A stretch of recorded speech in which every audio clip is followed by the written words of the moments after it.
Hello guys, S খান টিউটোরিয়ালে সবাইকে স্বাগতম। তো আজকের যে বিষয়টা নিয়ে আলোচনা করব সে বিষয়টি হলো ক্লাস 7-এ বাংলা কাদ দৌড় কদ্দূর শিবতোষ মুখোপাধ্যায়ের লেখা। তো এর অনুশীলনী যে ছোট বড় যে প্রশ্নগুলো রয়েছে সেগুলো আজকের এই ভিডিওতে সলভ করব। চ্যানেলে নতুন হলে চ্যানেলটি সাবস্ক্রাইব করবেন এবং পাশে থাকা বেল আইকনটি বাজিয়ে দেবেন। তো এই অধ্যায়ের এক ঠিক উত্তরটি বেছে নিয়ে লেখো। 1 উপনিষদে উক্ত চৈরবেতি শব্দের অর্থ যাত্রা থামাও, এগিয়ে যাও, দাঁড়িও না। উত্তরটি হবে দাঁড়িও না। 2 পৃথিবী যে নিজের কক্ষপথে সূর্যের চারিদিকে ঘোরে তা প্রথম বলেন গ্যালিলিও, কোপারনিকাস, সক্রেটিস। এটি হবে কোপারনিকাস। 3 ভাস্কো ডা গামা ছিলেন মার্কিন, পর্তুগিজ, গ্রিক। এটি হবে পর্তুগিজ। 4 যে বৈজ্ঞানিক কারণে আপেল দৌড়ায় মাটির দিকে সেটি হলো মাধ্যাকর্ষণ, প্লবতা, সন্তরণ নিয়ম। এটি হলো মাধ্যাকর্ষণ। 5 আইনস্টাইন ছিলেন সপ্তদশ, অষ্টাদশ, ঊনবিংশ শতাব্দীর মানুষ। প্রাণী মাত্রকেই খাবার সংগ্রহ করতে হয়, গাছ কিভাবে না দৌড়ে তার খাবার সংগ্রহ করতে পারে। এটি হবে ঊনবিংশ শতাব্দীর। 2 শূন্যস্থান পূরণ করো। 1 ফিট উড়বার সময় প্রতি সেকেন্ডে ড্যাশ বার ডানা নাড়ায়। এটি হবে 400 বার। 2 গমন শক্তিকে বিচার করতে হয় সব সময়ে ড্যাশ হিসাব করে, দৈনিক ওজনের পরিমাণ হিসাব করে। 3 গোবি মরুভূমিতে গ্রাজেলি নামক এক হরিণ আছে। 4 ড্যাশ টার্নস। এটি হবে মেরু প্রদেশের টার্নস প্রতি বছরে 11,000 মাইল একবার উড়ে আসে, আবার পরে ফিরে যায়। 5 এটিপির পুরো নাম কথাটি হলো অ্যাডিনোসিন ট্রাইফসফেট। পরের প্রশ্ন 3 অতি সংক্ষিপ্ত আকারে নিচের প্রশ্নগুলির যথাযথ উত্তর দাও। 1 অণুবীক্ষণ যন্ত্রের সাহায্যে দেখা যায় এমন 2টি প্রাণীর নাম লেখো। এখানে উত্তরটি হবে অণুবীক্ষণ যন্ত্রের সাহায্যে দেখা যায় এমন 2টি প্রাণীর নাম হলো অ্যামিবা ও প্যারামোসিয়াম। 2 প্রশ্ন শামুক চলে যাওয়ার সময় রেখে যায় জলীয় চিহ্ন, সেটি আসলে কি? উত্তর শামুক চলাফেরা করে একরকম মাংসল পা দিয়ে। চলার সময় শামুকের গা দিয়ে একরকম তরল পদার্থ বের হয় যা তার চলার পথকে পিচ্ছিল করে দেয়, তা দিয়েই জলীয় চিহ্নটি তৈরি হয়। 3 আমাদের নিজেদের শরীরের মধ্যে একরকম ভবঘুরে সেল আছে, সেলটিকে ভবঘুরে বলা হয়েছে কেন? উত্তর সেলটিকে ভবঘুরে বলার কারণ এটি বহিঃশত্রুকে নাশ করার উদ্দেশ্যে শরীরে এক জায়গা থেকে আরেক জায়গায় ছুটে বেড়ায়। 4 প্রশ্ন নানা জাতের খরগোশের মধ্যে গতির তারতম্য দেখা যায় কয়েকটি খরগোশের জাতির নাম লেখো। এখানে উত্তর কয়েকটি খরগোশের নাম হলো American, chinchilla, giant, angora, silver fox, palomino ইত্যাদি। 3 কোনো পতঙ্গ উড়বার সময় তাদের ডানা প্রচণ্ড জোরে নাড়ে। তোমার চেনা কয়েকটি পতঙ্গের নাম লেখো, তাদের ছবি সংগ্রহ করে খাতায় লাগাও। আমার চেনা কয়েকটি পতঙ্গের নাম হলো মশা, মাজরা, পোকা, ফড়িং, গন্ধি পোকা, মথ, প্রজাপতি ইত্যাদি। ছবি সংগ্রহ করে নিজেরা লাগিয়ে নেবে। 3 কত সামুদ্রিক জীব গা ভাসিয়ে মাইলের পর মাইল পাড়ি দেয়, তার হিসাব আমরা রাখি না। কয়েকটি সামুদ্রিক জীবের নাম লেখো।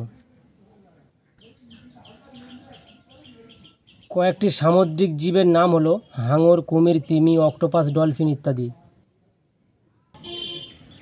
7 রক্ষে এই যে লেখক কোন বিষয়টিকে সৌভাগ্য বলে মনে করেছেন এবং কেন? উত্তর অ্যামিবা যতই ক্ষুদ্র প্রাণী হোক না কেন এবং তার গতি যতই স্রোত হোক, সৃষ্টির আদিকাল থেকে তার চলা এবং কখনো থেমে থাকেনি। এই ঘটনাকে লেখক জীবজগতের ভারসাম্য রক্ষার ক্ষেত্রে সৌভাগ্য বলে মনে করেছেন। 8 প্যারামোসিয়াম কিভাবে চলাফেরা করে?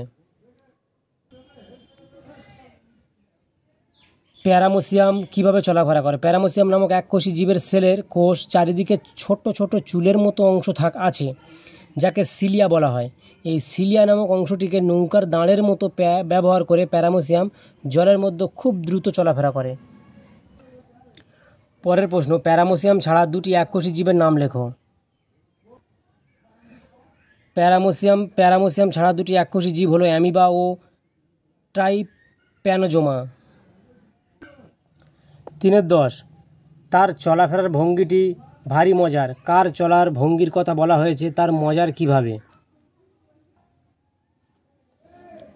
এককোষী জীব অ্যামিবার চলার ভঙ্গির কথা বলা হয়েছে। এককোষী জীব অ্যামিবার চলার জন্য রয়েছে ক্ষণিক পা। নিজের দেহ থেকে বা সেল থেকে সামান্য অংশ গড়িয়ে দিয়ে তারপর সেই অংশে কোষের প্রোটোপ্লাজমের অংশ ছড়িয়ে দেয়। এইভাবে প্রতি মুহূর্ত ক্ষণিক পা বের করে চলে বলেই অ্যামিবার চলার ভঙ্গি মজার। 3-11, গমনে সক্ষম গাছ ও গমনে অক্ষম প্রাণীর নাম লেখো। গমনে সক্ষম গাছ রাইজয়েড এর গ্যামেটোফাইট ক্লাইডোমোনাস, আর গমনে অক্ষম প্রাণী অ্যাসিডিয়া পূর্ণাঙ্গ দশা স্পঞ্জ প্রবাল। 3-12, কয়েকটি হক জাতীয় পাখির নাম লেখো। কয়েকটি হক জাতীয় পাখির নাম হলো চিল, ঈগল, বাজ পাখি, পেঁচা ইত্যাদি।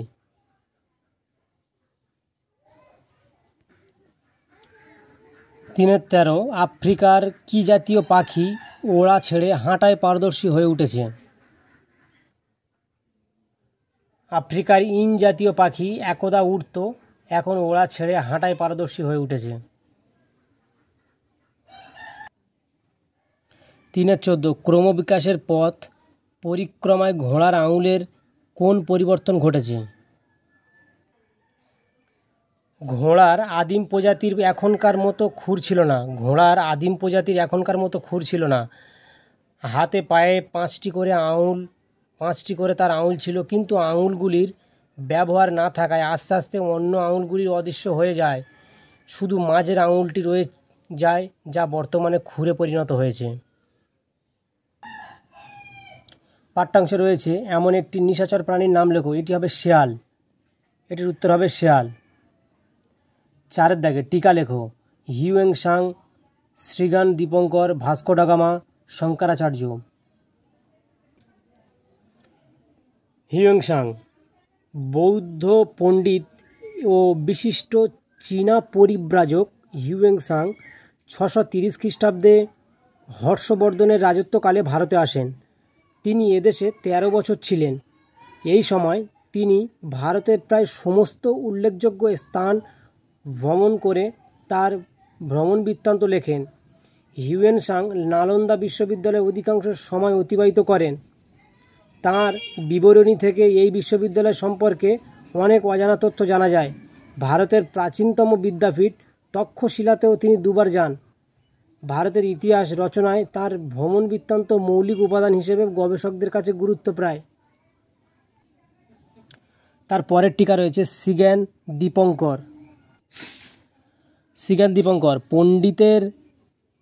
পণ্ডিতদের মতে বাংলাদেশের ঢাকার কাছে এই বৌদ্ধ সাধকের জন্ম।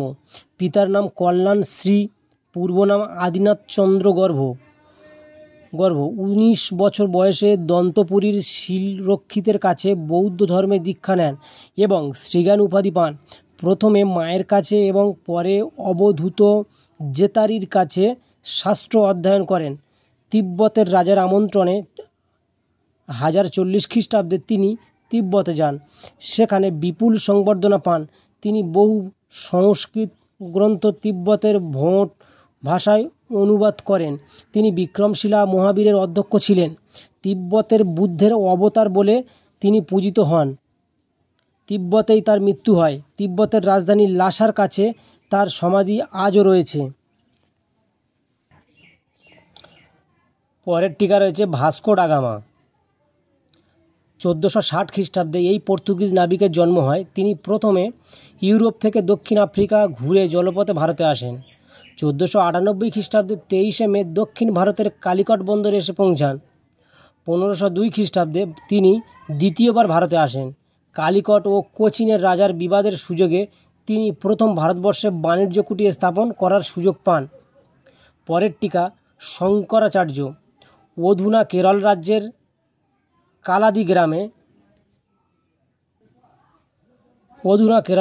কালাদি গ্রামে 788 খ্রিস্টাব্দে শঙ্করাচার্য জন্মগ্রহণ করেন। তিনি হিন্দু ধর্ম ও দর্শনের বিখ্যাত পণ্ডিত ও প্রচারক ছিলেন। বেদান্তের ভাষ্যকার শঙ্করাচার্য আচার্য শঙ্কর নামে বিশেষ পরিচিত। হিন্দু ধর্মের প্রচারের জন্য তিনি ভারতের 4 প্রান্তে পুরী, দ্বারকা, বদ্রীনাথ, শৃঙ্গেরি 4টি মঠ স্থাপন করেন। বৌদ্ধ যুগে বৌদ্ধ ধর্মের প্রভাব সরিয়ে হিন্দু ধর্মের পুনরুত্থানে তার ভূমিকা অত্যন্ত গুরুত্বপূর্ণ ছিল। উপনিষদ ও ব্রহ্মসূত্রের ব্যাখ্যাকর্তা শঙ্করাচার্য ভগবদ্ গীতার ভাষ্য ও রচনা করেন। 820 খ্রিস্টাব্দে মাত্র 32 বছর বয়সে তিনি দেহত্যাগ করেন। 5-এর দাগে নিচের প্রশ্নগুলি উত্তর নিজের ভাষায় লেখো।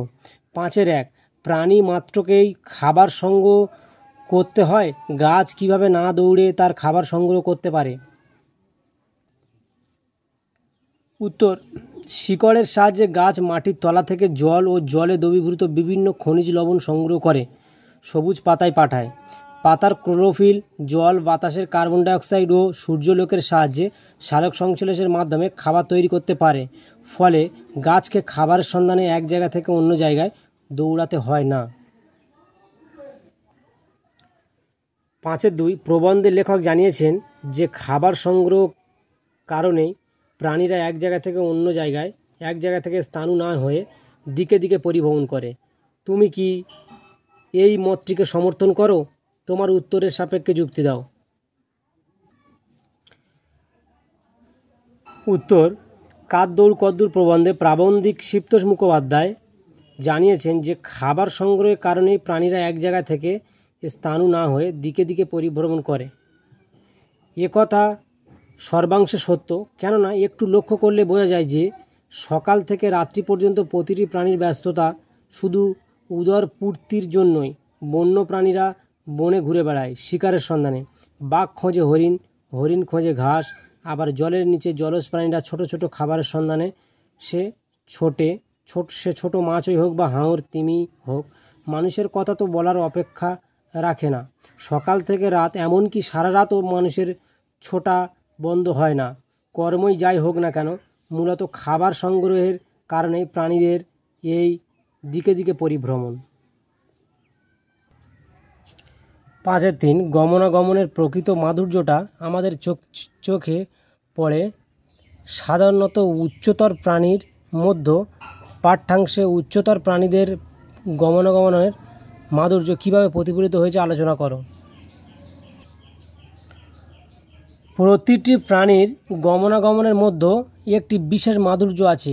ক্ষুদ্রতম প্রাণী থেকে বৃহত্তম প্রাণী পর্যন্ত সকলের ক্ষেত্রে একটি বৈশিষ্ট্য বর্তমান। সারিবদ্ধ পিঁপড়ের গমন ও হস্তিযুগের গমন উভয়ের মধ্যেই একটা মাধুর্য বর্তমান। লেখক বিভিন্ন প্রাণীর গতিবেগ উল্লেখ করে তাদের গমনের মাধুর্য বোঝানোর চেষ্টা করেছেন, যেমন ঘোড়া, চিতা, বিভিন্ন জাতের হরিণ, কচ্ছপ, খরগোশ, পাখি ইত্যাদি প্রভৃতি। প্রতিটি প্রাণীর দেহের ওজন ও গতিবেগ অনুযায়ী তাদের গমনাগমন একটি নির্দিষ্ট ছন্দে বাঁধা পড়ে। তাই চিতার দৌড়, হাতির চলন এবং মানুষের চলাফেরা সবের মধ্যেই গমনাগমনের প্রকৃত একটি মাধুর্য চোখে পড়ে। 5-4 এ পথে আমি যে গেছি রবীন্দ্রসঙ্গীতের অনুষঙ্গটি পাঠ্যাংশে কোন প্রসঙ্গে ব্যবহৃত হয়েছে? উত্তর শামুকের চলা প্রসঙ্গে লেখক এই রবীন্দ্রসঙ্গীতের অনুষঙ্গটি ব্যবহার করেছেন। শামুক চলাফেরা করে তার মাংসল পুরু পা দিয়ে। সেই পা দিয়ে হেঁটে যাওয়ার সময় শামুক নিজের যাত্রাপথে এক ধরনের জলীয় চিহ্ন রেখে যায়। এই চিহ্নটি দেখেই লেখকের মনে হয় শামুক যেন বলতে চায়, এ পথে আমি যে গেছি। 5-5 এরকম মনে করলে ভুল হবে। কোন দুটি বিষয়ের ভুল সাপেক্ষে এমন মন্তব্য করা হয়েছে? এখানে উত্তর উন্নত প্রাণীদের চলাফেরার ব্যাপারে অনেক জটিলতা চোখে পড়ে। তবে গমন শক্তির এই বিচার সবসময় নির্ভর করে প্রাণীদের দেহের ওজনের ওপর। যে প্রাণীর দেহের ওজন যত বেশি হবে, তার অতিক্রম পথের সময় তত বেশি হবে। এটাই স্বাভাবিক। দেহের ওজন ও অতিক্রান্ত করা পথের সময়, এই দুটো বিষয় মনে রেখেই লেখক বলেছেন, হালকা কোনো পাখির তীরের মতো প্রচণ্ড বেগে ছুটে যাওয়া আর একটি হিপ্পোর বিশাল ওজন নিয়ে চলার বিষয় এক মনে করলে ভুল করা হবে। 6 প্রশ্ন, উচ্চতর জীবদের পেশি কাজ করার ক্ষেত্রে কিভাবে শক্তি উৎপাদিত হয়? এটির উত্তর, উচ্চতর প্রজাতির জীবজন্তুরা পেশি সঞ্চালনের সাহায্যে পা নাড়াতে পারে। তাদের পেশিগুলো যখন কাজ করে তখন অ্যাডিনোসিন ট্রাইফসফেট অর্থাৎ এটিপি ও রাসায়নিক ক্রিয়ার মাধ্যমে শক্তি উৎপন্ন করে। পরের প্রশ্ন 5-7, ক্রমবিকাশের ইতিহাস জানা যায়। এ প্রসঙ্গে লেখক কোন তথ্যের অবতারণা করেছেন? ক্রমবিকাশ বা বিবর্তনের ইতিহাস প্রসঙ্গে লেখক জানিয়েছেন, ঘোড়ার আদিম প্রজাতির বর্তমানের মতো পায়ে খুর ছিল না। হাতে, সামনের পা ও পায়ে তাদের 5টি করে আঙুল ছিল, কিন্তু সেই আঙুল ব্যবহার না হতে হতে এক সময় লুপ্ত হয়ে থেকে যায় শুধু মাঝের আঙুলটি, যা পরবর্তী সময় খুরে পরিণত হয়েছে। 5-8, মনের দৌড়ে মানুষ চ্যাম্পিয়ন। এমন কয়েকজন মানুষের কথা লেখো যাদের শারীরিক অসুবিধা থাকলেও মনের দৌড়ে সত্যি তারা প্রকৃত চ্যাম্পিয়ন হয়ে উঠেছেন। শারীরিক প্রতিবন্ধকতা সত্ত্বেও মনের জোরে জয়ী হওয়া মানুষদের মধ্যে সুধা চন্দন, মাসুদুর রহমান বৈদ্য, হেলেন অ্যাডামস, কেলার বিশেষভাবে উল্লেখযোগ্য। পরের প্রশ্ন 5-9, মানুষ এখনও শুধু নিজে চলেই ক্ষান্ত নয়, নিজে চলা ছাড়া বর্তমান মানুষ কি কি জিনিস চালাতে সক্ষম? প্রাবন্ধিক শিবতোষ মুখোপাধ্যায় তার কার দৌড় কদ্দূর প্রবন্ধে জানিয়েছেন, বিভিন্ন প্রাণীর চলার কথা মানুষের চলার কথা বলতে গিয়ে তিনি জানিয়েছেন যে মানুষ এখন শুধু নিজে চলেই ক্লান্ত নয়, সে অন্য সব কিছুকেই চালাতে সমান উৎসুক। সমুদ্রে মানুষ চালাচ্ছে জাহাজ, আকাশে উড়োজাহাজ, লোহার পাত বসানো লাইনে চালাচ্ছে রেল, নীল আকাশের বুকে যাত্রীবাহী প্লেন ও দ্রুতগামী জেট প্লেন চালাতে মানুষ সক্ষম। 5-11, অর্থাৎ এই অধ্যায়ের শেষ প্রশ্ন, তোমার থামাও। লেখক কাকে এ কথা বলেছেন? কার এর কোন উত্তর তিনি কিভাবে পেয়েছেন? 5-10 দেখাটা হবে। এখন মানুষ আকাশটাকে নতুন করে ঘোড়া দৌড়ের মাঠ করে তুলেছে। মানুষের মহাকাশ অভিযানের সাম্প্রতিকতম সাফল্য নিয়ে প্রিয় বন্ধুকে একটা চিঠি লেখো। তো এখানে দেওয়া আছে, প্রিয় অন্বেষা। তো এখানে তোমরা অন্য কিছু দিতে পারো। আমি এতক্ষণ কোটি কোটি নক্ষত্রে আলোকিত আকাশে দিকে তাকিয়ে বসেছিলাম। এই অন্ধকার আকাশের বুকে টিম টিম করে জ্বলতে থাকা তারাগুলো যেন মাঝে মাঝে আমাকে হাতছানি দিয়ে ডাকে। এই অন্ধকার মহাকাশে অজানা রহস্য সমাধানে আমার মনটা ব্যাকুল হয়ে ওঠে। খুব ইচ্ছে করে একবার চাঁদের পিঠে উঠে নিজের পৃথিবীটাকেই দেখি।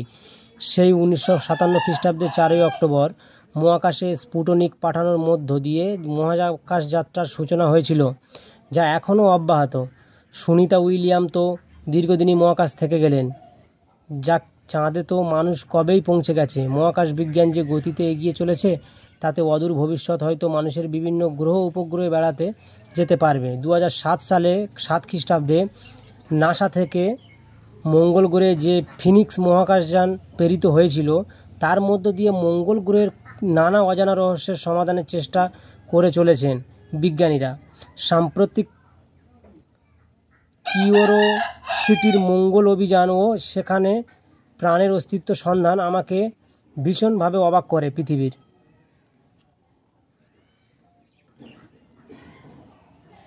পৃথিবীর মতো আরও একটি গ্রহ হয়তো প্রাণের উচ্ছ্বাসে ভরে উঠেছে। মানুষ এক আকাশ থেকে অন্য আকাশে যাতায়াত করবে। সবসময় হয়তো সবই হয়তো কল্পনা, কিন্তু আমার বিশ্বাস বিজ্ঞানের অগ্রগতি এই আপাত কাল্পনিক বিষয়গুলিকে সত্যি করে তুলবে। তখন আর জানালা থেকে আকাশের দিকে না তাকিয়ে সোজা আকাশেই পৌঁছে যাব, দারুণ মজা হবে।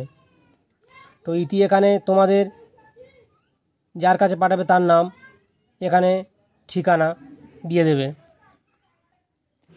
5-11 এই অধ্যায়ের শেষ প্রশ্ন, এ যাত্রা তোমরা থামাও। লেখক কাকে কথা বলেছেন, এর কোন উত্তর তিনি কিভাবে পেয়েছেন?